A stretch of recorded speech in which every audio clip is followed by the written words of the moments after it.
Hello and welcome back to True Crime Guys podcast. I'm your host, Michael, and Andy's back with me. I don't even know if you heard that crack on that microphone, Michael, but I was just setting myself in place. Get comfortable over there, Andy. I know we're in for a long one, baby. Not too bad. It was pretty huge. But today, guys, before we get into it, I got to remind you that you can catch these episodes, longer episodes, available on Patreon, patreon.com/truecrimeguys, where you can hear some bonus content at the end of every episode, and you don't hear any of those pesky ads, and you hear it early, usually a day or two. Again, that's patreon.com/truecrimeguys. But here on the free platform, you can hear our other shows like Strange and Unexplained, Cryptic Soup, and Sandu Stories, wherever you listen to podcasts. But today, we got a pretty complex case, one that made quite a few headlines. Oh, I remember this guy. You do. Oh, I remember this guy a lot. Oscar Pistorius. You do remember him. Yes. You're familiar with Blade Runner, if you will. Blade Runner, yes. I think they call him. Oscar Pistorius is an ex-Paralympic / Olympic athlete who murdered his girlfriend, Reeva Steenkamp, on Valentine's Day in 2013. Now, Oscar claims he thought he was shooting at a home intruder when he shot Reeva 4 times. But you know what they say, Andy, there's at least 2 sides to every story, and then there's physical evidence, or something. Or something, yeah. There's 2 sides, and then there's the truth, Oh, right? yes, yeah. There we go. We don't know it, but we do know that the evidence points to him lying. Yeah. So it should be a fun one. Okay. Let's get into it, Andy. Right you are. They try and say that I broke down a door with a cricket bat standing on my stubs. I can't even hold a cricket bat up if I don't have my arms to balance. Yeah. And the mark on the door is too high to have hit if I had had my legs off. I don't have balance, that's why I put my legs on when I wake up in the morning, and it's painful to walk far distances. There's been an argument, why didn't, if the door was right there in the bedroom, why didn't I get Reeva and run away? I can't run away. Yeah. And I can't defend myself. I don't want to go back to jail. No, I don't want to have to waste my life sitting there. I would like to believe that if Reeva could look down upon me, that she would want me to live that life. And I'm screaming, and I'm just praying for the Lord. I'm like, oh God, please, please, please, please, please, please, please. And I opened the toilet door, and immediately when I saw Reeva, she was over the toilets. She'd slumped over the toilets, and I thought at that point I knew that I'd killed her. I knew that she was dead, and I went down on my knees and pulled her onto me. All right. So let's go back to when old Wonder Boy Blade Runner was born. Right. Oscar Pistorius was born in 1986 in Johannesburg, South Africa. Oscar was born with fibular... Help me out with this, Andy. Hemimelia? I think you actually nailed it. Hemimelia. Yeah. Fibular hemimelia in both legs, which is a congenital limb deficiency where the bone is partially or completely missing in the lower leg. Oh, okay. So when he was 11 months old, both of his legs were amputated in that area between the knee and the ankles. Other than that little setback, his life was pretty normal. I mean, I don't want to ever make fun of that, but just the idea of like if someone is born with no bones in their legs below the knee, but it's like, what if you still had like all the appendages, but it's just like, that Harry Potter thing where there's no bones in his hand? It's yeah. Like, is that what it is? Like below the knee, just boneless legs? I'm like, oh, that's an unfortunate thing so far. Right? Yeah. I wonder if that's what it was. I'm sure it doesn't look exactly like that, but that was the first thing that came to my head. Was like, oh, like that Harry Potter thing, just no bones in the... Right. Ugh. Yeah, maybe. Or maybe they just didn't develop past that area and they just had to cut them off flush, I don't know. Eesh. But Oscar grew up in a Christian home along with his older brother Carl and younger sister Amy. In school, he played water polo and tennis in his early teens. I mean, this guy got after it. Then he played rugby in high school. He also wrestled, boxed, and hit the gym regularly. This man was an athlete. Yeah, he was like, legs or not, I don't give a fuck. I'm playing everything. I am an athlete, okay? Seriously. Imagine if I fucking had legs. Yeah, right. Now, after a pretty serious rugby knee injury at 17, he decided to switch to just running in 2004 while undergoing rehabilitation. And his first racing blades were fitted by South African Dr. Francois van der Watt. Very, very fancy. But Oscar did not just love running. He was actually quite fast. Oh, yeah. Quite fast. He started competing in different events and working his way up in the sports world. In the 2000s, he started entering legit competitions. He took part in the 2004 Summer Paralympics in Athens and came in third overall in the 100-meter event, qualified for the finals of the 200-meter, and ended up winning the final in a world record time of 21.97 seconds. Yeah, I would say those are some legit competitions right there, Michael. No doubt. No doubt. And he only went up from there. In 2005, he finished sixth in the non-disabled South African Championships. And at the Paralympic World Cup in the same year, he won gold in the 100-meter, 200-meter. And in the 200-meter, he actually beat his previous world record. I always from think the year before. that's always crazy when you see like an Olympic level athlete when it's like, what's the world record? Oh, the one I set last time? Oh, nice. Got it. Yeah. And that's where that nickname started to set in, the Blade Runner nickname. The fastest man on no legs. Dude, that's a if you will. pretty baller nickname, to be honest. I mean, it's badass. Yeah. Yeah. In 2008, he competed in the Summer Paralympics and did a hat trick in the 100, 200, and 400 meters. God damn. Killing it. He's ready for the regular Olympics. Motherfucker's In fast. February of 2009, Oscar was seriously injured, though, when he was thrown from a boat in an accident. He actually slammed his speedboat into a pier on the Vaal River, breaking his jaw, several ribs, and damaging one of his eye sockets. This man just really likes to go fast. Yes, he does. Fucking speedboat all the way into a dock. Jeez, man, slow down. No wake zone. Dude, he was in a coma for 3 days. Jesus. That's 3 days. And Pretty when- heavy hit. Yes, and when he woke up, he had 180 stitches in his face. He was airlifted to Mill Park Hospital where he underwent surgery. And there were initial concerns about his fitness, but believe it or not, he made a full recovery. Like, psh, this face isn't the important part, insane. bud. This And face you- isn't the important part, okay? I'm And you fast can't as even fuck. tell. You No. can't even tell. Top quality surgeons there. Apparently. Oscar competed across a number of non-disabled races in the summer of 2011, and in one race gave a new world record that ranked him as 15th fastest runner in the world. Whew, damn. And on July 4th, 2012, the South African Sports Confederation and Olympic Committee announced that Oscar had been included in the Olympic team for the 400-meter and the 4x400-meter relay. Oscar finally achieved his goals, and he was going to the Olympics, not the Paralympics, not the, not the non-disabled games, but the fucking Olympics. Exactly. This is a guy with no legs. That's right. Going to the Olympics for running. Exactly. And at the 2012 Summer Olympic Games, Oscar became the first amputee runner to compete at an Olympic Games. And that was August 4th. And he was also chosen to carry the South African flag for the closing ceremony. I mean, to be fair, guys, do not give up on your dreams. That is a hell of a dream right there. That's insane. And if you think, well, what did he do? If you're still not impressed with all this, at this time when he was chosen for the Olympics, he already had 6 gold medals, 1 silver, and 1 bronze from the Paralympics. Yeah, this guy's already got a fucking chain of medals. Seriously. So Oscar was kind of a big deal at the time. He had sponsorship deals worth well over $2 million, with one with Osur, which was the company that fitted his prosthetics. Also, he had Nike, Oakley, and Thierry Mugler, which is a perfume. If I'm pronouncing it right. I don't know if I'm pronouncing that right. I mean, it's no Gaia, but still. No, it'll do in a pinch. It'll do. But on January 7th, 2012, he appeared as a special guest on the Italian version of Dancing with the Stars, and later that same year appeared on The Tonight Show with Jay Leno. Ooh. So he's kind of at his height right here. Oh, exactly. Yeah, 2012 was a hell of a year for him because he also started a new relationship with a woman named Reeva Steenkamp. And 2012, like I said, it was a year for the books. Kind of a turning point for him, I would say. Definitely. Yeah. Definitely.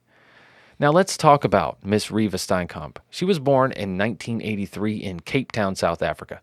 Cape Town, if you don't know, is the capital of South Africa and considered a more affluent area, ranked the second wealthiest in Africa. Mm-hmm. Cape Town's a very fancy place. Very nice. So Reeva went on to study law at the University of Port Elizabeth, which became a part of Nelson Mandela Metropolitan University, where she graduated with a Bachelor of Law degree in 2005 at the top of her class. Okay. So Reeva's pretty quick. She's pretty smart. Reeva also loved riding horses, but like the boat accident, that Oscar had, she had an accident as well where she was thrown from the horse in her early 20s and she actually broke her back and had to relearn to walk again. Okay, well, they're right there. That's like a big connection for the two of them, I'm assuming at the time. Yeah, So. absolutely. Reeva was also a South African model, the first face of Avon Cosmetics in South Africa. She also starred in commercials, modeled for the jewelry company Savannah Diamonds, and at the time she was a qualified legal advocate by the age of 30, which was in 2013. Damn, that is a hell of a career right there. It really is. I'm a lawyer, also fucking gorgeous. Yeah. Model, yes. This is literally Legally Blonde. Right. In real life. But I didn't even think about that. Yes. It really is. But on November 4th, 2012, Reeva went out on the town with a friend who was a fellow model, and her friend introduced her to her boyfriend, Justin Devarius, who runs the city's premier distributor of luxury cars, whose brand ambassador happened to be none other than Oscar Pistorius. Ooh, Oscar Pistorius gets some luxury cars. Man. Yeah, of course. Gratis, probably. Makes all that money. Doesn't have anything to spend it on. Man, poor rich. But the two were introduced, and they hit it off well. And that night, he invited her to the South African Sports Awards ceremonies, just as friends. But later, friends of Reeva say that she was hesitant to go with Oscar that night, but Oscar was very persistent, let's say. Okay. If not aggressive. Okay, a little Yeah. smitten, per se. Yeah. At the very least. But they did begin dating. They did begin seeing each other. Now, friends say there were some warning signs that Reeva was not happy, that there were controlling messages from Oscar that were later revealed in court. Oscar was very controlling, very jealous. There were moments of aggression in their relationship, violence, and he was also known to have a short temper, short temper. I can understand. He also had a tendency to cheat on Reeva. Oh, wow. A very successful super athlete? Yeah. That's crazy. Crazy, especially with girls that looked a lot like her. Oh, damn. He has a type, too. Oh, Crazy. wow. Crazy. Yeah, who would have thought? But Oscar would also make her send pictures of her outfits to approve of what she was wearing. She had to answer her phone 24/7, or he would just continuously call nonstop. And she wasn't allowed to wear like short skirts, high heels, revealing clothes, or basically anything that he disapproved of. Oh, okay. Very controlling guy at this point. Very. Now, the week of February 14th, Valentine's Day. This was going to be a very busy day Okay. for the two. So Got a lot of plans. they were not going to be able to celebrate. So they decided that Thursday was Valentine's Day, so they decided they would celebrate early on that Wednesday on the 13th. At this point, they'd been together about 4 months. Okay. Still pretty early on in the relationship. Get that honeymoon stage going. Exactly. So on February 13th, this is how the night went, according to Oscar. Okay? He says the couple ate dinner around 7 p.m. Around 10 p.m. on the 13th, the couple was in the bedroom. Reeva was doing yoga, and Oscar was watching TV in bed with his prosthetic legs off. Reeva finished up and got into bed. The couple then fell asleep. Oscar said he woke up in the middle of the night because it was so hot. He got up on his stumps because he did not sleep with his blades on, and he closed the sliding doors and moved the fans from inside on the patio to blow the air around. Okay. Now, Oscar said that in the recent past, he had received death threats and been a victim of violence and burglaries, and that's why he kept a 9mm underneath the bed. So in the early hours, somewhere between 2 and 3 a.m., Oscar said he got up to deal with the sliding glass doors and the fan and all that, and in the midst of that, he heard a noise in the bathroom that sounded like a window opening. And, who would be opening a window in the bathroom? Right? Definitely a burglar. Definitely. Definitely. No one's ever My house is getting robbed? Definitely. No one's ever opened a window in my bathroom before for any other reason. No, definitely not.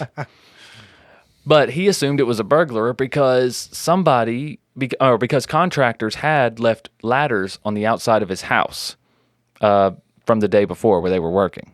Okay. So he was like, okay, well, now he just made it easy for somebody to break into my house. It's like, well, if you were that paranoid, why don't you just take the fucking ladders down? Yeah, why don't you move the ladders or have the contractors come get them? Right.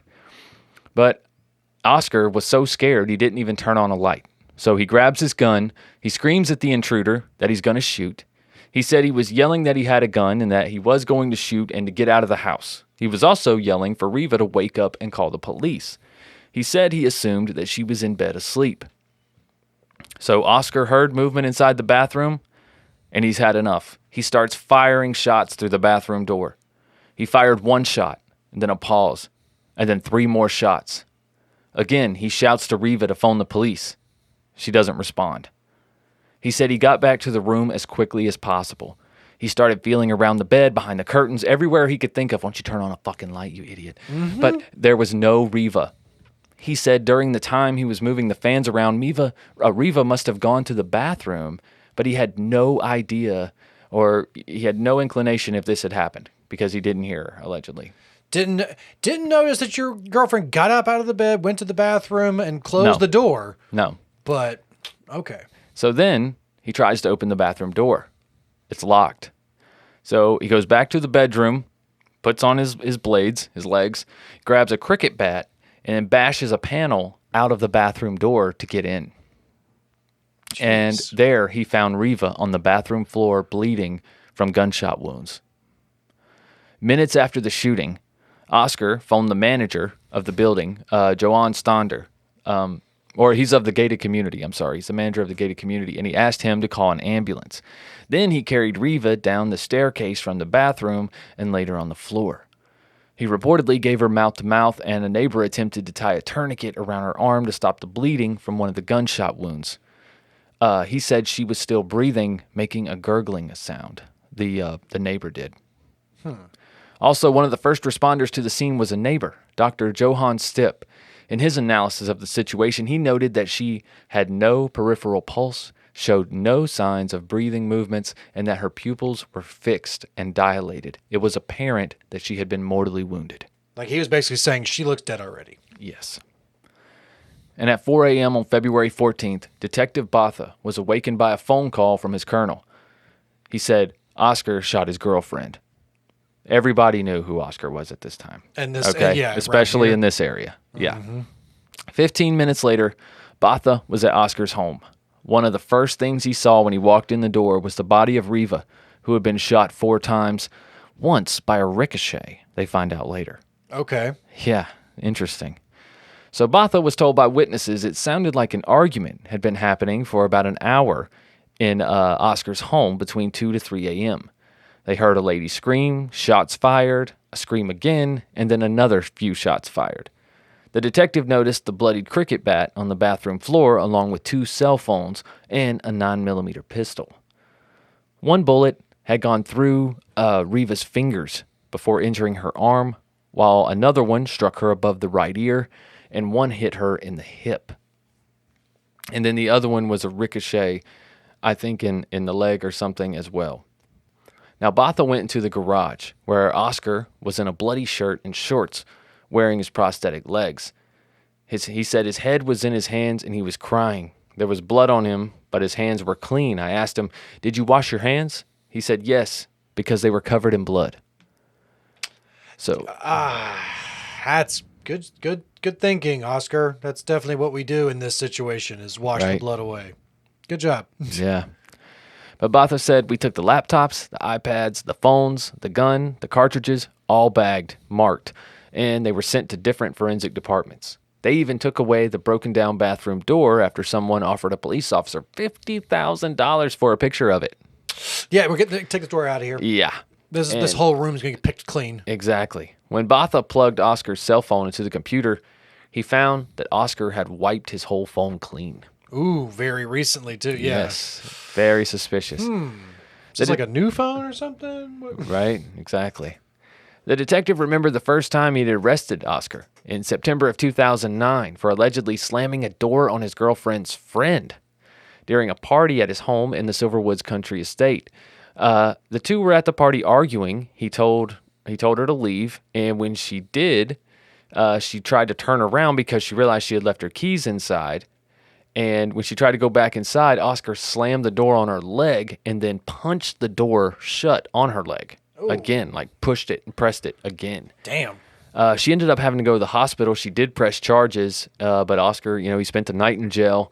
And that's pretty much it, because at the police station, he was over there signing autographs and posing for photographs with the infatuated officers. Oh, that's the best sign. When somebody love that? gets arrested and the cops are just like, "Can I get your autograph while you're here? I mean, can I get you anything? Anything you would need?" Or yeah, it's pretty cringe. But either way, Oscar was going to trial. He kept saying he thought it was an intruder, and he had no idea that it was Reeva. But a couple of weird things, okay? Reeva had a packed bag in the room. She brought her cell phone to the bathroom with her. And how would Oscar not have realized she was in bed? And why did Reeva not call out to Oscar? Yeah. Right? She's awake in the bathroom. It's silent. Even the neighbors can hear him. Why wouldn't she say something to you? Yeah, if he screams like, "I have a gun" and all these things, why would she not say, "Shut up, I'm taking a shit. Like, leave me alone. Like, what are you doing?" Right. It's like, but if all the neighbors can hear you guys screaming and hear all these things, did they hear you screaming, "I have a gun"? Did they hear that? No, I don't know. Exactly. Now, some people point to the fact that the door was locked. Like that right there is like, why did she feel the need to lock the door? It's just her and Oscar. But I don't know. Some people lock the door anytime they go to the bathroom. Yeah. Yeah, some people do. It's just 4-month relationship, still new. Right. Yeah, it's still new, and it's also not. It's not so much for security as it is like so someone doesn't accidentally walk in on you, right? It's just like a little fail safe. It's like, hey, somebody's in here. Mm-hmm. You know, I don't really think that's that suspicious, but there are some other things, especially when they got the testimony from the neighbors, they were very specific in the order of shots and screams, and the general consensus was this. The neighbors say they heard one shot, a bang. They heard a female scream. They heard a pause. Then they heard 3 more shots, and then just a man's voice. Yeah, see, that does not sound so much like I gave an intruder fair warning that I had a weapon and all. No, it doesn't. Yeah, your story's not matching up with everybody else's, bud. Yes, exactly. Now, Johann Stipp, the doctor, the neighbor doctor, he said that his balcony faces the bathroom, and he could see that the bathroom lights was on. That's also very damning. Yeah. Very damning. It's like you think like, okay, big deal. No, it is a fucking big deal because a burglar wouldn't come in and turn the bathroom lights on. Exactly. And Oscar himself said that he was afraid to turn the lights on because he didn't want to give away his position. Mm-hmm. So there were no lights on in the house, according to him. Yep. But there's a light on that there is Jesus. Huge discrepancy. Oh, yeah. Yeah, in the trial, they also talk about how the duvet was on the floor. There was blood splatter on it.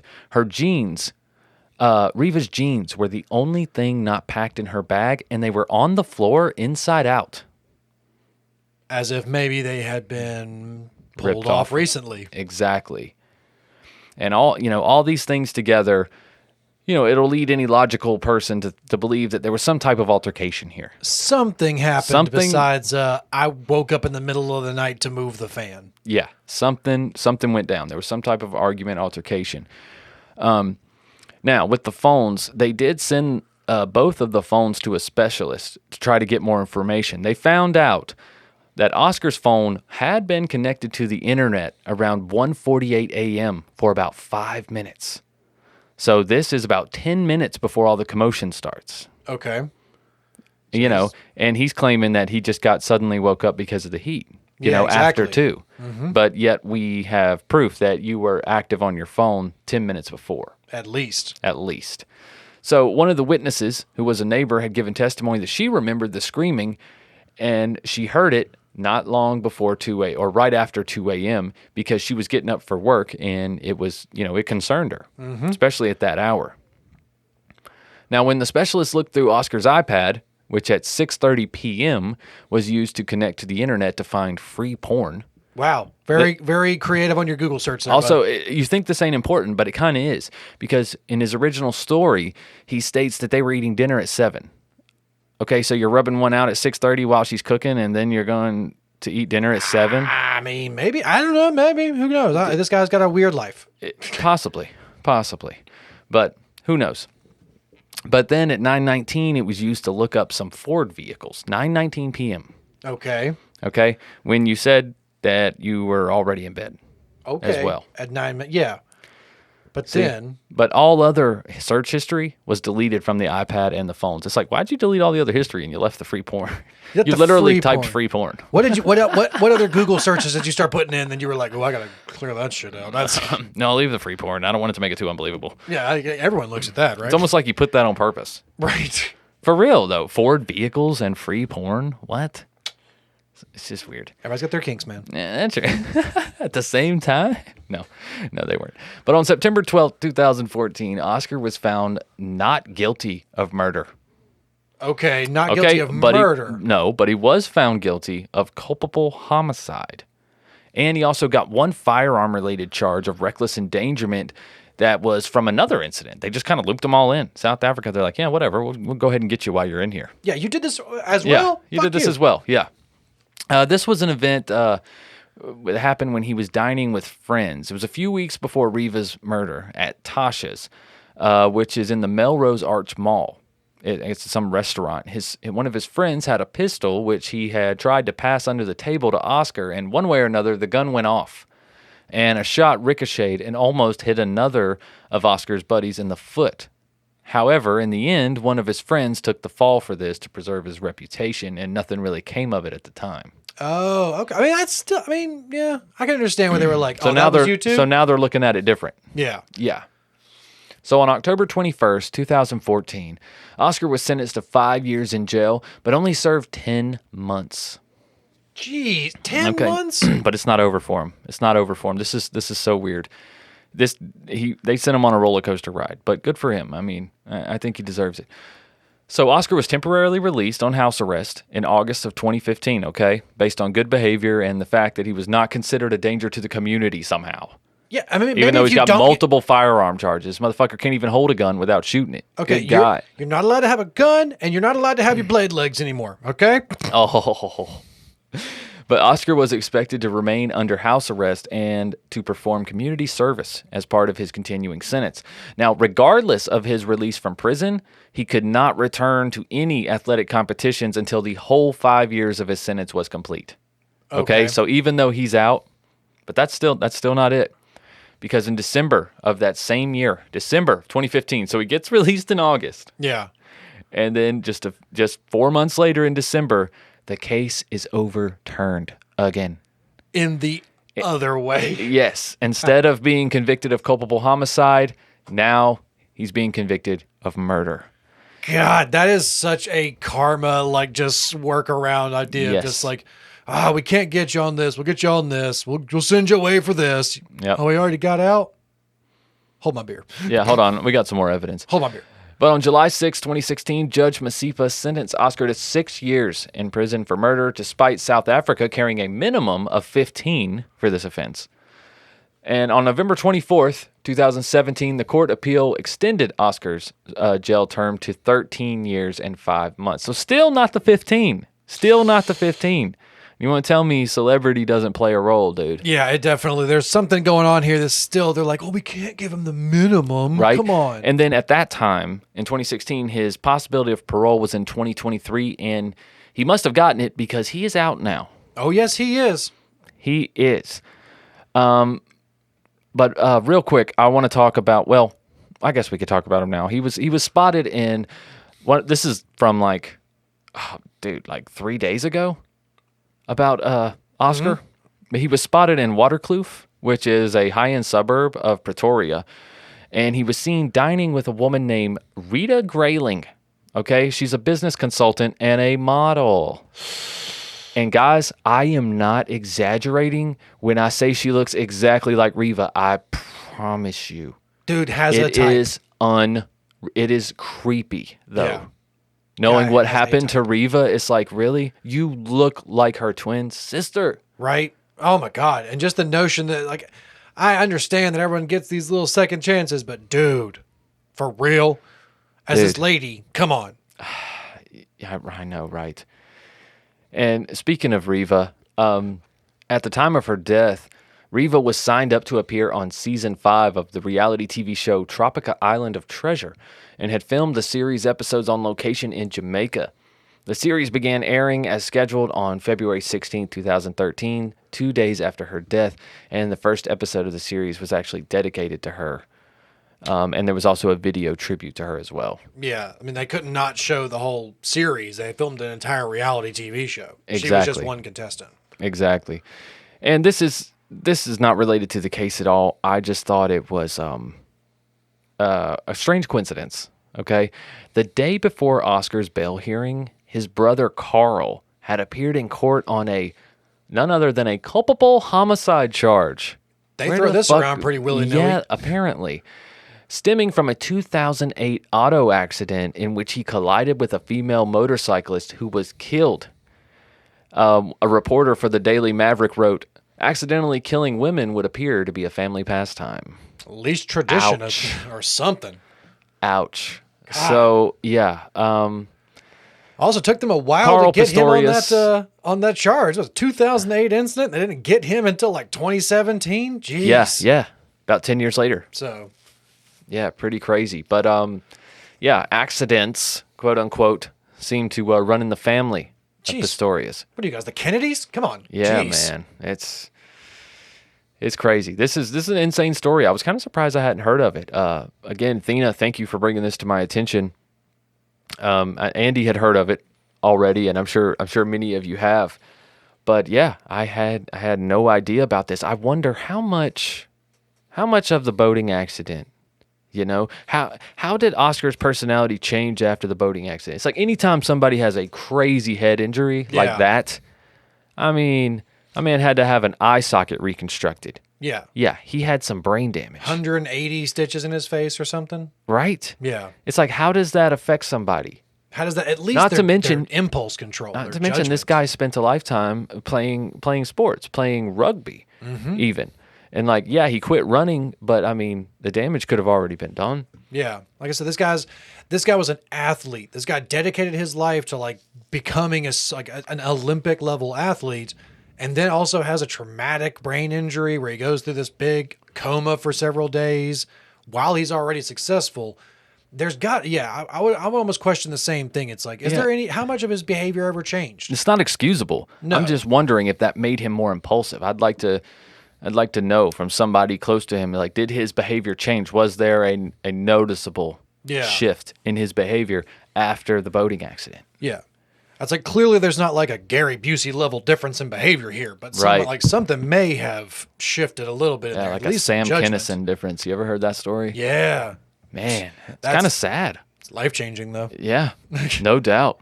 No doubt. Very different career path. Very, very. Rosie O'Donnell, same thing happened to her. Mm-hmm. She got hit by a car, woke up hilarious. Woke up hilarious. It's just short version, but I mean, technically, same thing, Gary Busey. yeah. Got hit by a car, woke up hilarious, but not in the right trying way. to be. Not We're in laughing the right at way. him. Yeah, poor Gary Busey. I wish I could cheer him up with some Oh My Gaia. I'd send him he some. would eat it. He would. Damn it, Gary Busey, don't eat that. He would love it. Don't.